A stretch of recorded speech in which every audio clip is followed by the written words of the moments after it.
जिसकी वजह से आज पाकिस्तान का ये मकाम है, पाकिस्तान की ये रिस्पेक्ट है, पाकिस्तान की ये इज़्ज़त है दुनिया में। दूसरी चीज़ ये है,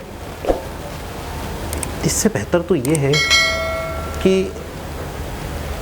या तो हमेशा के लिए अस्सलाम वालेकुम, नमस्ते, सत श्री अकाल। कैसे हैं आप लोग? उम्मीद करती हूँ ठीक होंगे, खुश होंगे। मैं हाजिका अली और मेरे साथ हैं तारिक नियाज़ी। अस्सलाम वालेकुम, नमस्ते, सत श्री अकाल। उम्मीद करता हूँ ठीक होंगे, खुश होंगे। दोस्तों जहाँ रहे खुश रहें, माँ बाप का ख्याल करें, क्योंकि माँ बाप है तो सभी कुछ है। आज की हमारी वीडियो है Imran Khan disqualified.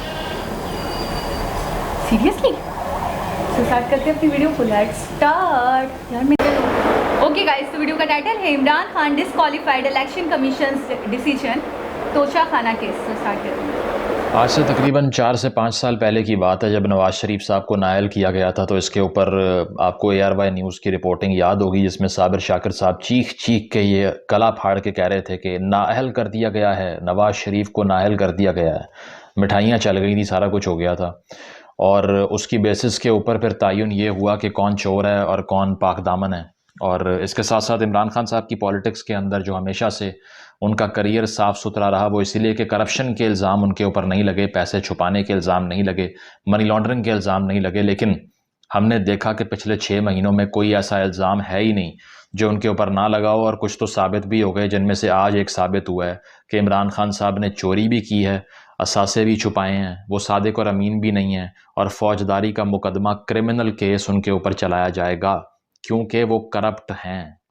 Election commission ने कैटेगोरिकली इमरान खान साहब को करप्ट आज कह दिया है जब हम ये बात कर रहे हैं। तो इस दौरान जो एक सेलिंग पॉइंट था कि हमारी पार्टी के ऊपर ना कोई इल्ज़ामात और ना कोई केसेस हैं, इसीलिए हमें निकाला नहीं जा सकता, ये इमरान खान साहब का मुकदमा था। लेकिन हमने देखा कि 5 साल उनके भी मुकम्मल नहीं हुए। तो पहला लेसन क्या सामने आता है कि जितना भी कोई सादिक और अमीन यहाँ पर आ जाए, जिस पे कोई करप्शन का केस हो या ना हो, लेकिन जैसे ही वो ताउन करना बंद कर देगा तो उसको धक्का मार के निकाल दिया जाएगा, क्योंकि वो आता भी उन्हीं कंधों पर है जहाँ से उनको धक्का पड़ता है। पहली बात। दूसरी बात यह है कि अब ज़रा इस केस का पस मंज़र थोड़ा सा बयान करते हैं और फिर कंक्लूजन निकाल के आपको देते हैं कि आखिर हुआ क्या है और इसमें कसूर किसका है। तो पस मंज़र ये है कि इमरान खान साहब जब वज़ीर आज़म थे तो उनसे रिपीटेडली कहा गया कि जो तोहफ़े मिलते हैं आपको बाहर के ममालिक में जब दौरे पे जाते हैं वहाँ से, तो उसकी ज़रा तफसील सामने लेके आएँ। तो इमरान खान साहब, जो कि वैसे तो अंबियाए कराम की मिसालें देते हैं, रियासत मदीना की बात करते हैं, हज़रत उमर की मिसाल देते हैं कि उनसे किसी ने आके पूछा ये कुर्ता कहाँ से लिया, उन्होंने जवाब दिया। लेकिन जब इमरान खान साहब से सवाल हुआ कि आपको तोहफ़े कौन कौन से मिले हैं, उन्होंने कहा मैंने नहीं बताना। He refused to disclose the list of the gifts he received from the international community। जब उनके दौरों पे वो जाया करते थे तो उन्होंने कहा कि मैं नहीं बता सकता, क्योंकि इससे हमारे रिलेशनशिप्स ख़राब हो सकते हैं। लेकिन बाद में ही was forced to disclose the information, और उसकी बेसिस पे उन्होंने तोहफ़ों की तफसील दी। और उसके बाद में एक रेफरेंस फाइल हुआ, जो PDM की जमातें हैं उन्होंने स्पीकर को रेफरेंस भेजा, स्पीकर ने उस पर साइन किए, इलेक्शन कमीशन को रेफरेंस भेजा। राजा परवेज़ अशरफ के सिग्नेचर्स वाला ये रेफरेंस इलेक्शन कमीशन के पास गया, तहकीकात शुरू हुई। तहकीकात में जवाब दाखिल करने के लिए इमरान खान साहब को नोटिस भी दिया गया। खान साहब ने आके जवाब ये दाखिल करवाया कि हाँ जी, मैंने 4 तोहफ़े बेच दिए हैं। ख़ुद उन्होंने जो कन्फेस किए वो 4 थे, वैसे फ़हरिस्त इसकी लंबी है।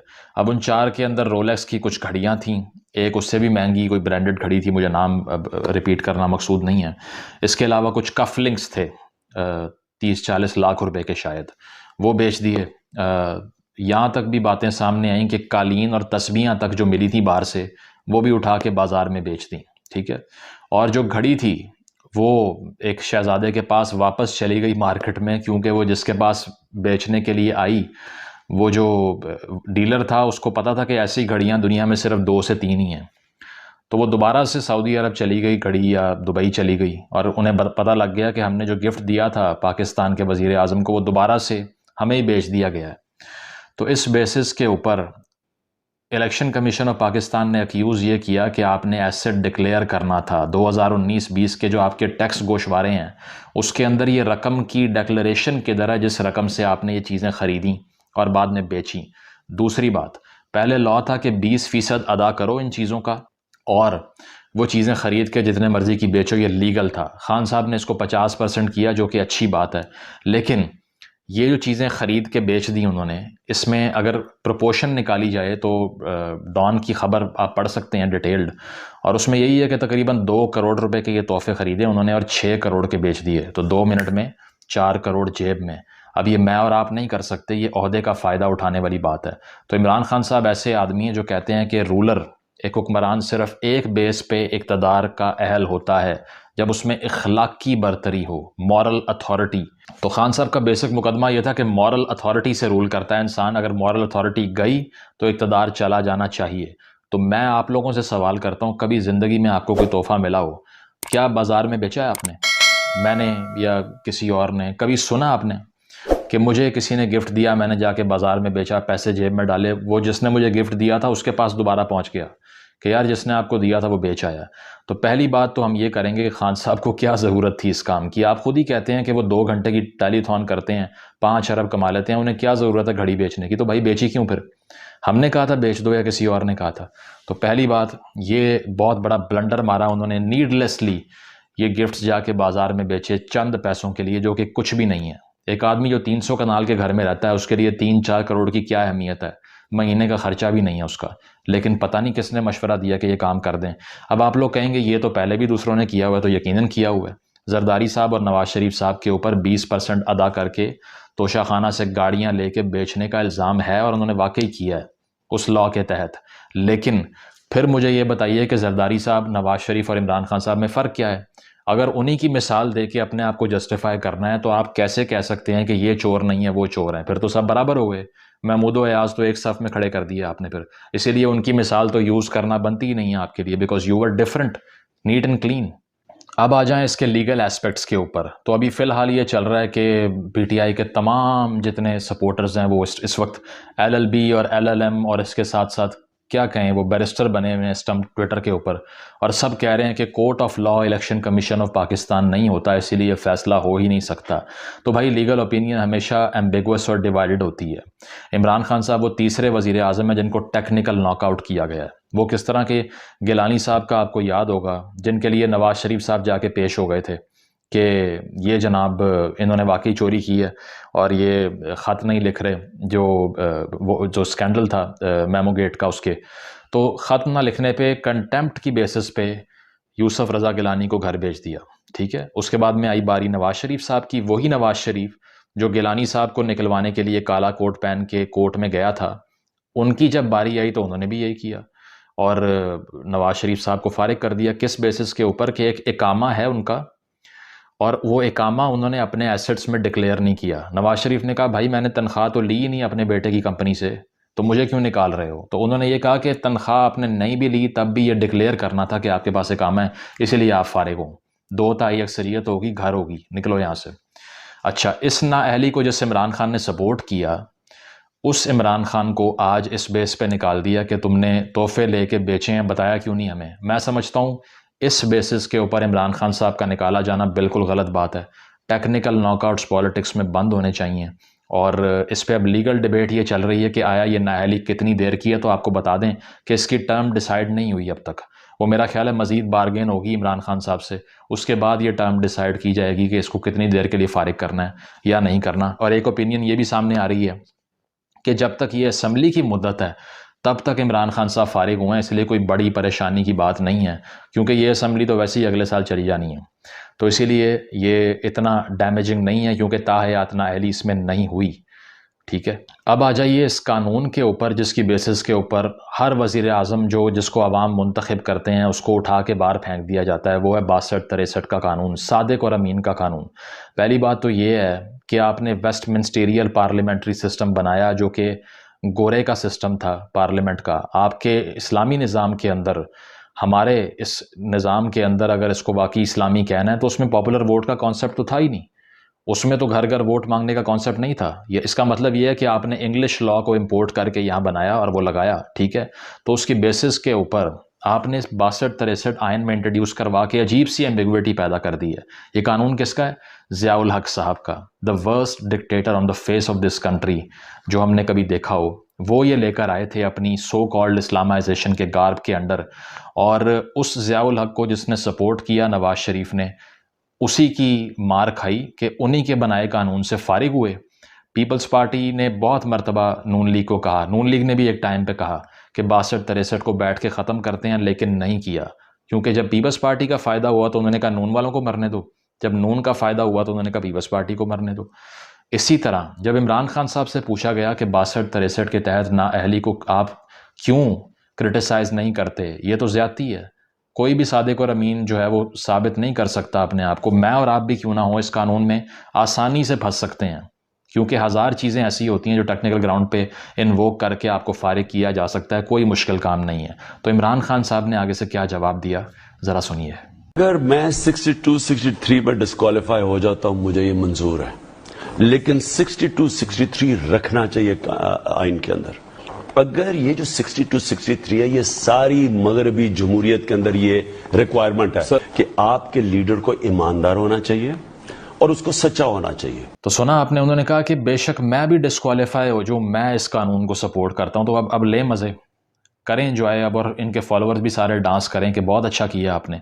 यही मसला है, this is the root of entire rot and the entire cancerous problem, कि जब एक सियासतदान की वो कहते हैं ना छितर के नीचे जब वो आया होता है, तो और कोई उसको जो है वो बजाय कंडेम करने के डिफेंड करने लग जाता है कि अच्छा हो रहा है, मारो इसको, डिस्क्वालीफाई करो, निकालो, जेल में डालो। आपने देखा किस तरह से बेतहाशा नैब के केस बनाए गए थे अगेंस्ट PMLN के, पीपल्स पार्टी के पिछले 3 सालों में। जब ये लोग गवर्नमेंट में आए तो आपके शहबाज गिल, आदम स्वाति भी इस टाइम अंदर ही हैं। शहबाज गिल तो छूट गए हैं, स्वाति साहब को अब भी जो है ना वो लगा रहे हैं पांजे वो। तो यही बात है कि आप जब आपकी बारी आती है पावर को एंजॉय करने की, तो तमाम जस्टिस पे आपकी आंखें बंद हो जाती हैं। जैसे ही आप अपोजिशन में जाते हैं, फिर आप एंटी इस्टेब्लिशमेंट भी हैं, फिर आप विजनरी भी हैं, फिर आप लेफ्टिस्ट भी हैं, फिर आप एंटी इंपीरियलिस्ट भी हैं, फिर आपकी सारी पॉलिटिकल आइडियोलॉजीज़ बाहर आ जाती हैं कि देखें अब हम नज़रियाती सियासत करेंगे।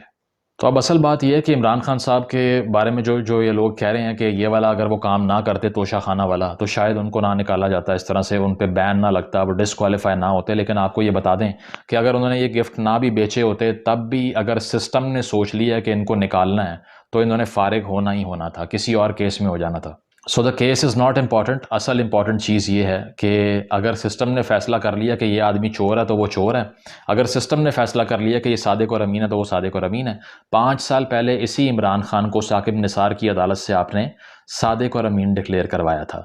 5 साल के अंदर अंदर ऐसा क्या हुआ कि वो चोर भी है, वो क्रिमिनल भी है, वो गद्दार भी है, वो दहशतगर्द भी है? क्या हुआ ऐसा? यही हुआ कि आपने जी हजूरी और कॉपरेशन बंद कर दी। तो आपको इतनी सी बात समझ नहीं आई नवाज शरीफ साहब की बार या गिलानी साहब की बार कि उन लोगों ने भी सिर्फ ताउन करना बंद किया था, लेकिन आप लोगों ने चोर चोर चोर चोर कह कह के जमहूरी प्रोसेस को 2 हिस्सों में बांट दिया।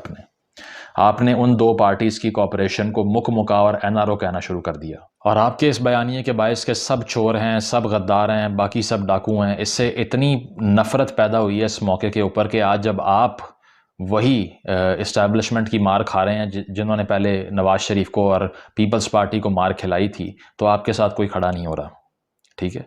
और उसकी वजह यही है कि आपने जब उनको मार पड़ रही थी उससे फ़ायदा लिया आपने। तो बात यह है कि असल में एक लेवल प्लेइंग फील्ड जो है वो क्रिएट करना था, क्योंकि अगर नवाज शरीफ साहब की वापसी होनी है या उनको सिस्टम में दोबारा लेके आना है तो एक रीसेट का बटन दबाना पड़ेगा, ठीक है। रीसेट का बटन क्या है कि वो दबा दिया और लोगों से कहा कि यार वो ना पिछले 3-4 साल में हमसे ज़रा गलती हो गई है, दोबारा से सिस्टम को वहीं ले आते हैं। ये इस तरह का मजाक होता है आपके साथ, ठीक है। और अब मजाक ये हो रहा है कि अब वो दोबारा वापस आएंगे, वही इंसान जिसकी तकरीर नशर करना हराम थी आज से 1.5-2 साल पहले, अब वो दोबारा से सिस्टम में आएगा, वो इलेक्शन भी लड़ेगा।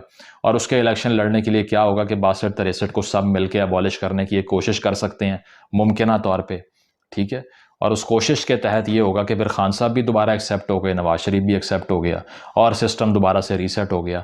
अवाम अब बैठ के पीटे कि इन 4 सालों में 5 सालों में आपकी जो इकॉनमी तबाह व बर्बाद हुई है, आपके फॉरेन रिलेशंस बर्बाद हुए हैं, आपका आलमी तशख़्ख़ुस तबाह हुआ है, आप बैंकरप्सी के किनारे पे खड़े हुए हैं इस टाइम के ऊपर, आपके पास मुल्क चलाने के पैसे नहीं हैं, ठीक है। इस स्टेज के ऊपर आपको कौन लेके आया, इसका जवाब आपको भी मालूम है, मुझे भी मालूम है। इसमें सिर्फ़ और सिर्फ आप लोगों की गलती ये है कि आप लोगों ने सिर्फ एक आदमी को मसीहा बनाया, बाकी सारे चोर गद्दार बना दिए। आपने ये नहीं देखा कि महज इल्ज़ामात की बुनियाद पे तो आप भी चोर हैं। इमरान खान साहब और आरिफ अलवी साहब ने जब सदर और वज़ीर आज़म का हल्फ लिया था, उस दौरान भी उनके ऊपर दहशत गर्दी के मुकदमात थे PTV हमला केस में।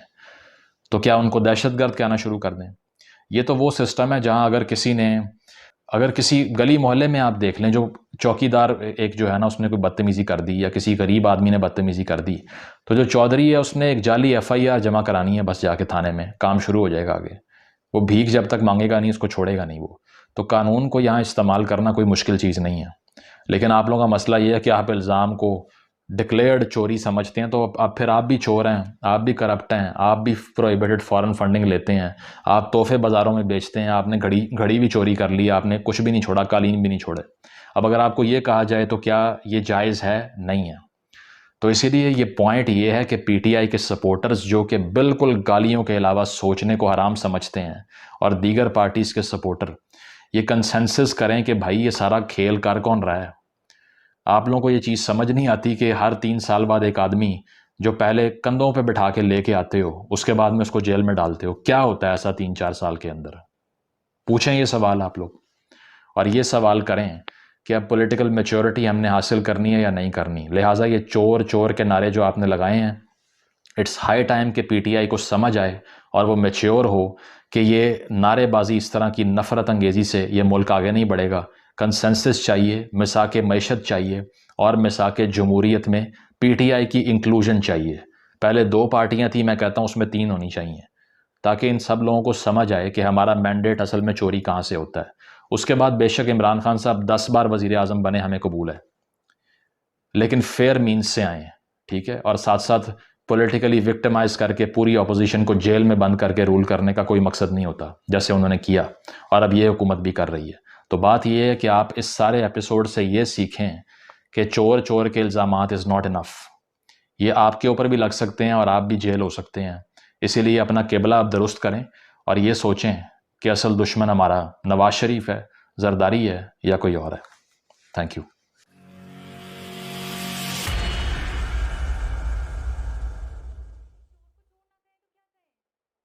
जी जनाब,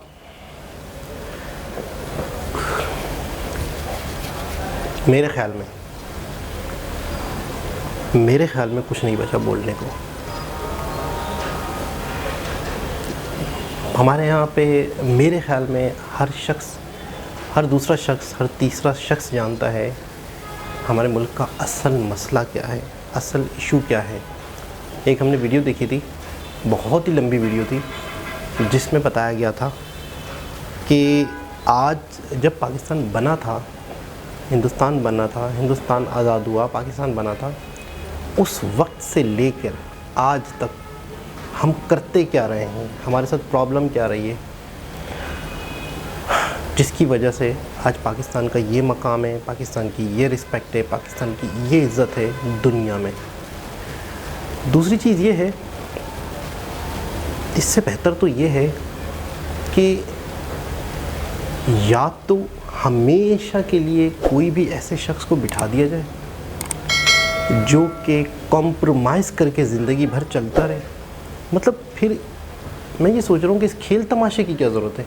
मुझे एक बात समझ में नहीं आ रही वीडियो में, मैं कुछ बातें जिससे मैं इख्तिलाफ़ करती हूँ। पहली बात तो ये, उन्होंने कहा चोर को चोर ना कहो, तो क्यों ना कहो? चोर तो चोर है, सबको पता है कि उन्होंने कितना लूटा है। ठीक है, मैं मानती हूँ इमरान खान ने भी तोशे खाने से वॉचेस ली, जो भी XYZ, और ख़ुद उन्होंने बोल भी दिया वीडियो में कि अगर वो ना भी लेते तो उन्हें किसी और केस के तहत डिस्क्वालीफाइड कर दिया जाता। लेकिन जो चोरियाँ नवाज ने की हैं, जो चोरियाँ जरदारी ने की हैं, वो नाकाबिले फरामोश है और उसका कफ़ारा भी नहीं हो सकता। मतलब उन्होंने इस तरीके से लूटा, इतना हाई अमाउंट को लेकर गए हैं हमारे मुल्क से, या अपनी ज़रूरियात पे उन्होंने लुटाया है, या अपने बच्चों पे उन्होंने लुटाया है, कि जो नाकाबिले तलाफ़ी है। दूसरी बात ये, अगर वो ये कह रहे हैं कि चोर को चोर ना कहें, और आप सारी तीनों जमातें मिलकर, 3 जमातें मिलकर कंसर्न्स दिखाएं और फिर सोचें कि हमें ये कौन बंदा है जो निकाल देता है 3-4 सालों में। यानी कि एक बंदा जो 3-4 साल पहले आपका हर दिल अजीज़ होता है, जिसको आप बहुत चाहते हो, बहुत प्यार करते हो, आवाम सर आँखों पे बिठाती है, और 3-4 साल बाद उसको नाअहल करके निकाल दिया जाता है।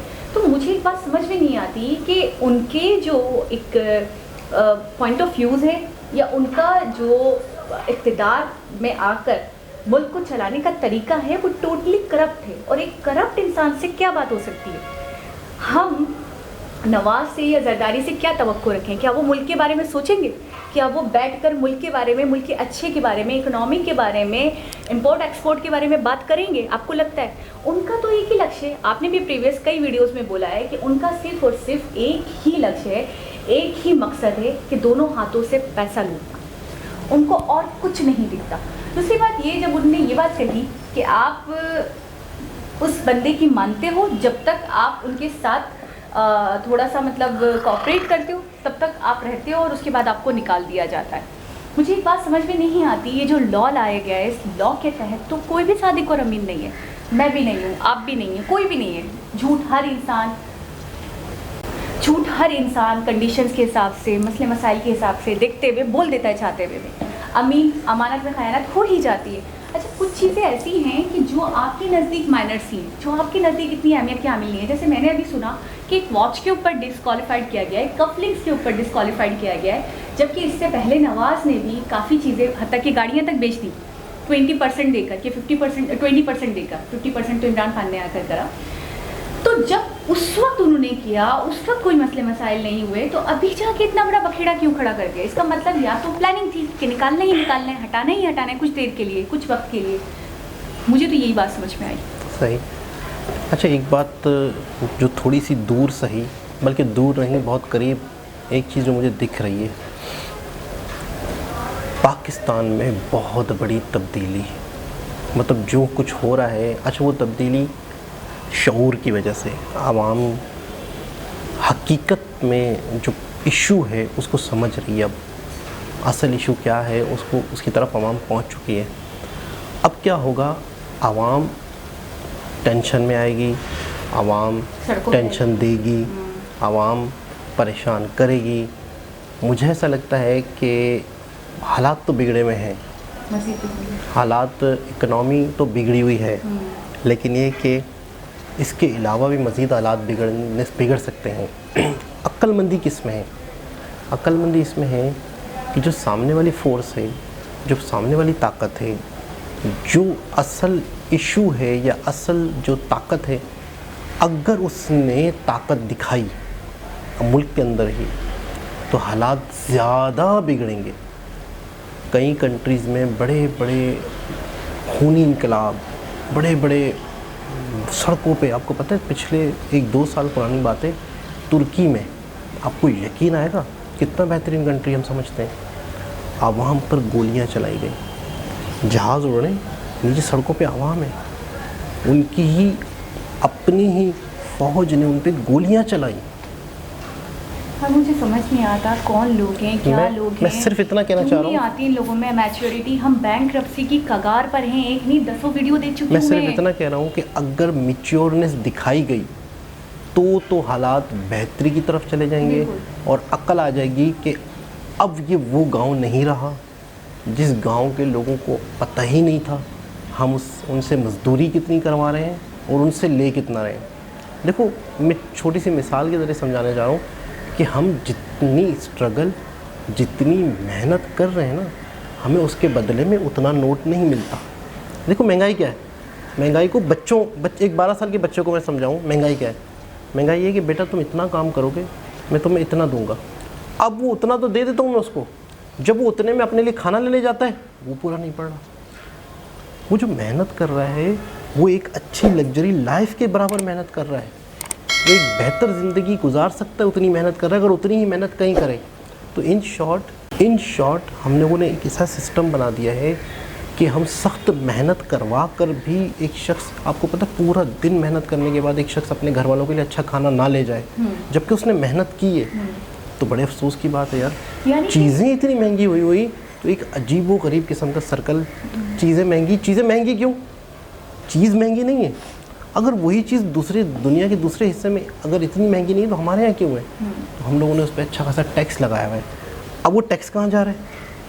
बात को समझे कि एक ऐसी जगह है जहाँ पे ये चीज़ जमा हो रही है, ठीक है ना, यहाँ कुछ लोग हैं जो बिल्कुल एक बादशाहों की लाइफ गुजार रहे हैं। तो इन शॉर्ट कि शऊर आ चुका है, शऊर आता जा रहा है, आगे चल के ये बहुत ख़तरनाक हो सकता है। मैं ये सोचती हूँ कि अगर थोड़ा सा भी प्यार करते हैं अपने मुल्क से, थोड़ा सा भी सिंसियर है, थोड़ी सी भी मतलब कहीं कसर है, कहीं सोचते हैं कि नहीं यार जो भी अपना कंट्री है, तो अब तो बख्श दें, अब तो ना लूटें, अब तो ना करें इसलिए गंदी घटिया गलीज सियासत। मतलब अभी भी आपको अपने आप की पड़ी है, अभी भी आपको पैसे की पड़ी है, बिल्कुल। कोई भी नहीं, मतलब कोई छोटा चोर है कोई बड़ा चोर है, चोर सब है बिल्कुल ऐसा ही सही। है, और चोर को चोर कहना कोई कबाहत नहीं है, मेरे हिसाब से कुछ गलत नहीं है। बिल्कुल ऐसा दूसरी ही। बात ये, पता नहीं मुझे बोलना चाहिए कि नहीं बोलना चाहिए, लेकिन शायद बोल देना चाहिए, मुझे यकीन करें बांग्लादेश याद आ रहा है। उस वक्त भी यही नफसा नफसी, मैं बड़ा तुम छोटे, तुम बड़े मैं छोटा, इस तरीके के यही हालात थे, यही उथल पुथल थी, यही बर्बादियाँ, यही तबाहियाँ हो रही थी, कोई किसी के सामने झुकने को तैयार नहीं था, और नतीजा कितना भयंकर निकला। तो ऐसे मज़ीद हालात ख़राब ना हो, इससे बेहतर सबको समझ जाना चाहिए। और अब तो ये वो हालात ही नहीं रहे कि इस मुल्क से और क्या निकालेंगे। बिल्कुल। तो एक बहुत इन्फॉर्मेटिव वीडियो थी, और इस वीडियो में वाकई हमें जो नॉर्मल चीज़ें पता चल रही हैं उससे और ज़्यादा नॉलेज जोड़ मिले। दिया मुझे तो। तो दोबारा किसी और हिसाब से मुलाकात होगी, जब तक के लिए अल्लाह हाफ़िज़।